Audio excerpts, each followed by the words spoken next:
আচ্ছা, তুমি কি আমার মা? না রে পাগলা, আমি তোর মা নই, সামনে গিয়ে দেখ। আচ্ছা, তুমি কি আমার মা?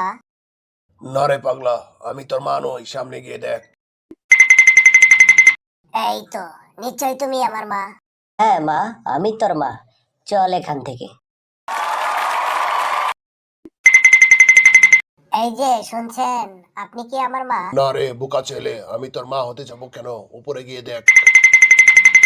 এই তো, নিশ্চয়ই তুমি আমার মা। হ্যাঁ বাবা, আমি তোর মা। চল ঘরে চল। মনে হচ্ছে তুমিই আমার মা। হ্যাঁ বাবা, আমি তোর মা। চল ঘরে চল। কি ব্যাপার, আমার মা কোথায়? আমার মাকে কি আমি পাবো না? অবশ্যই তুমি পাবে। তার আগে তোমার বন্ধুদের বলো চ্যানেলটি সাবস্ক্রাইব করে ভিডিওতে একটা লাইক করে দিতে। বন্ধুরা, তোমরা তাড়াতাড়ি চ্যানেলটি সাবস্ক্রাইব করে ভিডিওতে একটা লাইক করে দাও, তাহলেই আমার মাকে ফিরে পাবো।